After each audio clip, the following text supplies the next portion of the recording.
Inggris mendekati Tengku Hussein. Dengan suara manis, ia berkata, "Tuan Putra, jangan khawatir.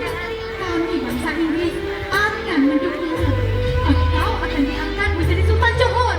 Bahkan kami sudah bersiap pula sebagai pusat kekuasaanmu." Tengku Hussein menatap keputusan itu. Ia tahu Inggris punya kepentingan, tetapi ia tak ingin haknya lenyap.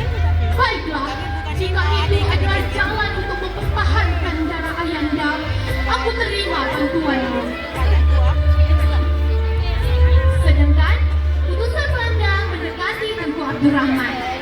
Dengan penuh keyakinan, ia berkata, "Kamilah sekutu setia.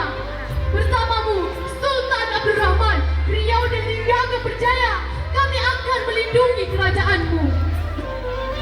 Tengku Abdurrahman menatap utusan itu. Baiklah, jika itu, baiklah, kalau begitu, aku akan memerintah Riau dan Lingga